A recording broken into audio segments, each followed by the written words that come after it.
بدبخت منصوبہ ساز جس کے منصوبے کو اللہ تعالیٰ نے قرآن مجید میں یوں عیاں کیا کہ یہ سوچتا ہے کس لیے؟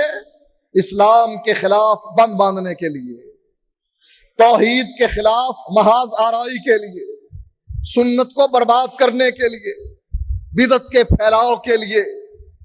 یہ ولید بن مغیرہ اور یہ مولوی ساری اس کی جماعت کے چیلے چانٹے ہیں۔ آج کے مولوی، آج کے مفتی جو اللہ کی توحید کی بجائے غیروں کی عبادت کا درس دے رہے ہیں، مزاروں پر سجدے کا طریقہ بتلاتے ہیں، ان کی قبروں پر نظر و نیاز چڑھواتے ہیں، ان کے درباروں پر جا کر ہاتھ پھیلانے اور جھولی پھیلانے کا کہتے ہیں، یہ سب ولید بن مغیرہ کے چیلے چانٹے ہیں، اس کی جماعت کے افراد۔ اس نے بھی توحید و سنت کے سامنے بند باندھنے کی کوشش کی، اور اس بدبخت نے بھی، جو آج کا مفتی، آج کا عالم، آج کا پیٹ پرست مولوی ہے، یہ بھی اسلام کے خلاف، توحید کے خلاف بند باندھنے کی کوشش کر رہا۔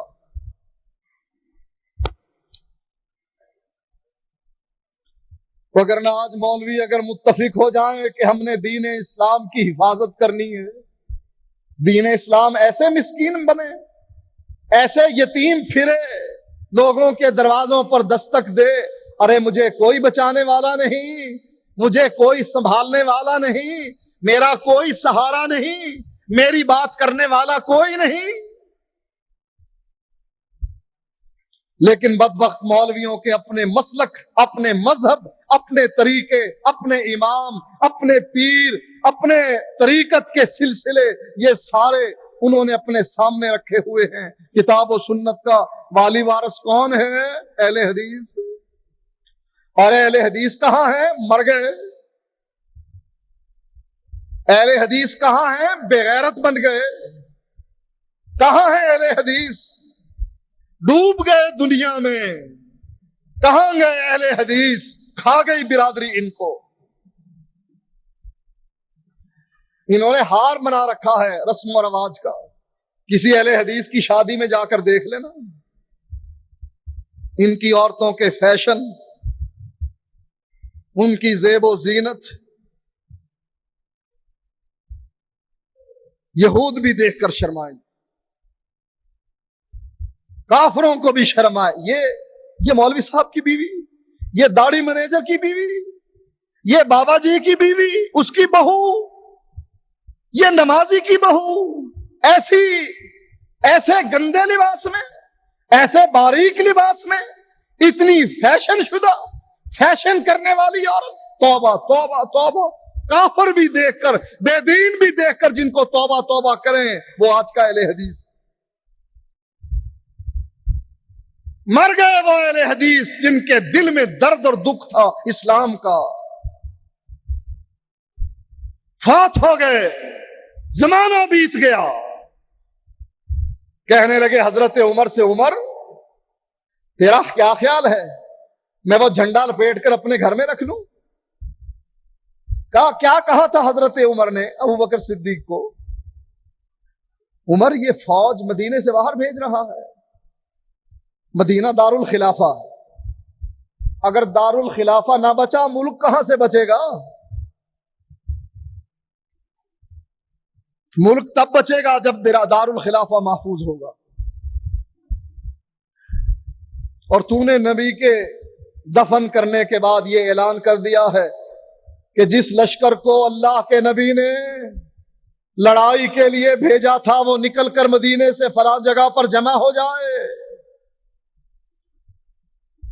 ابو بکر کچھ تو سوچ، فیصلہ کرنے سے پہلے مدینے کے حالات دیکھ۔ ابو بکر سیدھے سے مسلمان تھے، جواب میں کیا کہنے لگے کہ یہودیوں سے لڑنے کے لیے میں نے فوج علیحدہ رکھی ہوئی ہے، مرتد قبائل سے مقابلے کے لیے بھی لوگ ہیں۔ کیا جواب دیا؟ سادہ سا۔ فرمانے لگے عمر، جس جھنڈے کو اللہ کے نبی نے زید کے ہاتھ میں اسامہ کے ہاتھ میں زید کے بیٹے کے ہاتھ میں تھمایا تھا، عمر تیرا کیا خیال ہے ابو بکر اس کو لپیٹ کر اپنے گھر میں رکھ لے؟ یہ ممکن نہیں۔ عمر یاد رکھ، اگر مجھے اس بات کا یقین ہو جائے کہ مدینے سے فوج نکلنے کے بعد مدینے پر ارد گرد کے درندے حملہ کر دیں گے، یہاں کی عورتوں کو اٹھا کر لے جائیں گے، اے عمر میں وہ نقصان تو برداشت کر لوں گا، لیکن میں یہ برداشت نہیں کر سکتا کہ نبی کے بھیجے ہوئے لشکر کو واپس لے آؤں مدینے میں۔ یہ جذبہ ہم میں ناپید ہو چکا ہے، مر چکا ہے، یہ غیرت ہم میں باقی نہیں ہے۔ ہاں، یہ غیرت بیٹی کے بارے میں ضرور ہے کہ میری بیٹی کو کوئی چھیڑے تو صحیح باہر نکلتی کو، چاہے اس نے جیسا بھی لباس پہن رکھا، چاہے اس نے لوگوں کو دکھانے کے لیے جیسی خوشبو استعمال کر رکھی ہے، جیسا زیور اس نے پہنا ہوا، جس زیور کی جھنکار سے لوگوں کے کان متوجہ ہوتے ہیں میری بیٹی کی طرف، جو خوشبو اس نے استعمال کی ہے، لوگوں کی ناک سونگتی ہے اس خوشبو کو اور لوگ متوجہ ہوتے ہیں اس کی طرف۔ اس نے جیسا لباس، تنگ اور باریک لباس پہنا ہوا ہے، لوگوں کی نگاہیں اٹھتی ہیں اس کی طرف، لیکن ایسی بے غیرت بیٹی کو کوئی چھیڑ تو دے، کوئی ہاتھ تو لگا دے، میری غیرت جاگ جائے گی۔ کیوں؟ میری بیٹی، ارے اس کو کون دیکھتا ہے؟ کون اس کو ہاتھ لگائے؟ میں اس کی انگلی نہ توڑ دوں، اس کی آنکھ نہ پھوڑ دوں، میں اس کو قتل نہ کر دوں، اس کے ٹکڑے کر کے کتوں کے آگے نہ پھینک دوں۔ اب اس کی غیرت جاگتی ہے کہ اس کی بیٹی کے بارے میں کوئی اس قسم کی بات تو کر کے دیکھے۔ لیکن اسلام، توحید، سنت، بھاڑ میں جائے جی توحید سنت، سنت توحید ہم ہی ٹھیکیدار ہیں، ہم نے ٹھیکہ لے رکھا ہے، مولوی جانے، توحید جانے۔ سوچ لو اس انجام کو، اپنے ایمان کو تولو کتنے پانی میں ہے۔ آپ کی ایمانی غیرت سوئی ہوئی ہے یا جاگ رہی ہے؟ دین اسلام کے لیے کچھ کرنا چاہتے ہو یا ایسے ہی بے غیرت بن کے مرنا چاہتے ہو؟ سوچ لو، فیصلہ کر لو۔ کوئی فائدہ نہیں اس نماز کا۔ جو نماز تمہیں اسلام کے لیے کھڑا نہیں کرتی ہے، اس نماز پڑھنے کا کوئی فائدہ نہیں۔ ٹکرے، ان ٹکروں کو دیکھ کر ایک صحابی نے نمازی سے کہا تھا، کتنے سال سے پڑھ رہا ہے نماز؟ کہا 40 سال ہو گئے ہیں یہ نماز پڑھتے ہوئے۔ کہا ٹکرے ہیں، 40 سال سے مار رہا ہے، اگر تو اسی طرح مارتے ٹکرے مارتے مارتے مر گیا تو غیر فطرت پر مرے گا، اس فطرت پر جس فطرت پر اللہ تعالیٰ نے اپنے نبی کو پیدا کیا، اس پر تیری موت نہیں آئے گی۔ یہ ٹکرے ہیں جو ہم مار رہے ہیں، وگرنہ نماز غیرت پیدا کرتی ہے بندے کے اندر، اسلام کے لیے، اللہ کے لیے، نبی کے لیے، توحید و سنت کے لیے مسلمان غیرت بن کر ایک چٹان بن کر کھڑا ہو جاتا ہے، دیوار بن جاتا ہے، شرک کے خلاف، بدعت کے خلاف، اسلام کے خلاف جو سازشیں ہو رہی ہیں اس کو روکنے کی کوشش کرتا۔ لیکن ہماری عمر گزر گئی، 60 سال، 70 سال، 80 سال، بوڑھے ہو گئے پڑھتے پڑھتے۔ دین اسلام کے لیے کبھی چنگاری بھی آپ کے سینے میں سلگی؟ شعلہ بننا تو علیحدہ ہے، آگ جلنی تو علیحدہ بات ہے، کبھی چنگاری بھی آپ کے سینے میں سلگی کہ اسلامی معاملہ ہے، اسلامی غیرت ہے، اسلام کا، توحید کا، سنت کا معاملہ ہے، میں برداشت نہیں کر سکتا۔ دیکھو کہاں کھڑے ہیں آپ، اور آپ کو کھڑا کہاں ہونا چاہیے۔ کسی کو بات اگر کڑوی لگتی رہے، میں نے کون سی آپ سے تنخواہ لینی ہے، کون سا آپ سے چندہ مانگنا ہے کہ مجھے پیسے دے دو۔ بات کڑوی ہوتی ہے، اور جب شوگر ہو جائے نا، حکیم کیا کہتے ہیں؟ کڑوی چیزیں کھاؤ۔ ساری قوم کو شوگر ہو چکی ہے، علاج کیا ہے؟ ان کو نیم کی گولیاں دو، ان کو کڑوے کریلے کھلاؤ، ان کو غیرت کے انجیکشن لگاؤ تاکہ یہ قوم کھڑی ہو جائے دین اسلام کے لیے۔ تم سے تو وہ جلاہے کا بیٹا بہتر تھا جو نبی کی عزت کے خلاف بات سن کر برداشت نہ کر سکا اور قتل کر دیا ہندو کو۔ وکیلوں نے آ کر سمجھایا، کہہ دے میں نے نہیں کیا۔ کہا ایک کام تو زندگی میں اچھا کیا، اسے ہی کہہ دوں میں نے نہیں کیا؟ یہ نہیں ہو سکتا۔ غیرت کا معاملہ تھا، مجھے غیرت آئی میرے نبی کے خلاف کوئی زبان دراز کرے، میں نے اس غیرت میں یہ کام کیا ہے۔ میں کبھی نہیں کہوں گا سولی پر چڑھ جاؤں گا، یہ نہیں کہوں گا میں نے نہیں کیا، میں نے کیا۔ یہی کام تو پوری زندگی میں اچھا کیا اور اسی کو کہہ دوں میں نے نہیں کیا، میرے نامہ اعمال میں بچے گا کیا؟ پھر سوچو کیا بچا ہے آپ کے نامہ اعمال میں؟ کچھ بچانا ہے؟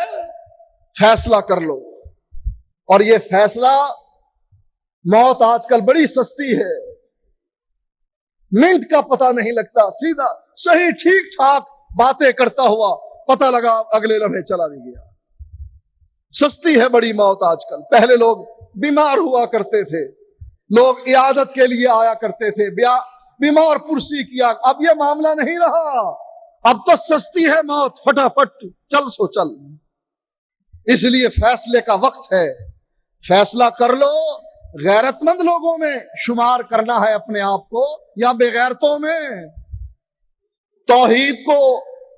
توحید کے لیے لڑنے والوں میں جانا ہے یا توحید کو گرانے والوں میں شامل ہونا ہے؟ فیصلہ کر لو۔ یہ فیصلے لکھے جا رہے ہیں، چاہے زبان سے کہو نہ کہو، جو دل میں سوچ ہوتی ہے وہ بھی لکھ لی جاتی ہے۔ میرے بھائیوں، زندگی بہت کم ہے، اب 50-60 سال اوسط عمر تو ہے ہی اتنی، اور آپ نے یہ اوسط عمر تقریباً کافی لوگوں نے پوری کر لی ہے۔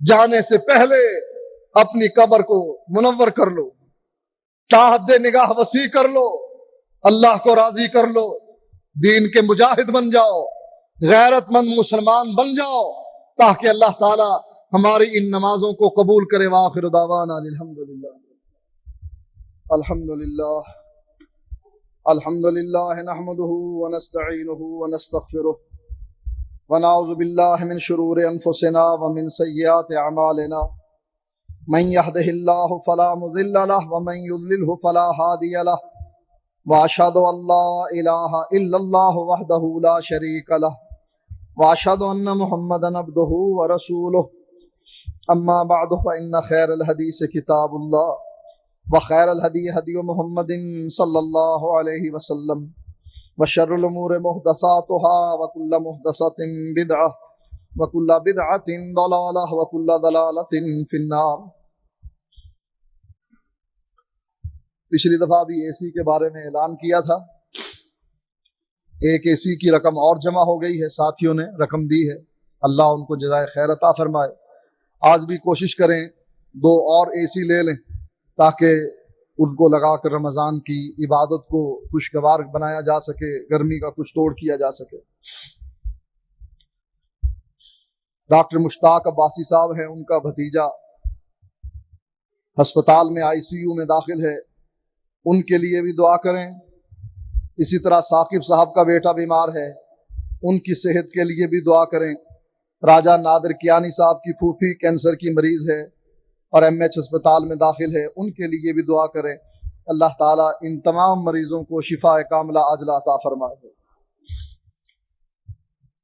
مسجد الفتح میں آج قاری آفتاب صاحب درس قرآن دیں گے اور مسجد کا افتتاح ہوگا، آپ سے شرکت کی اپیل کی گئی ہے۔ کیا دعا میں وسیلہ ہے؟ لوگ کہتے ہیں بزرگوں کا وسیلہ ضروری ہے، لوگ کہتے ہیں، اور اللہ کیا کہتا ہے؟ ادعونی استجب لکم، مجھ کو پکارو۔ یا تو اللہ کہتا نا اس طریقے سے آؤ، پھر کر آؤ، پیروں بزرگوں کے دروازوں سے چکر لگاتے ہوئے آؤ، نہیں، اللہ فرماتا ہے ادعونی، مجھ کو پکارو۔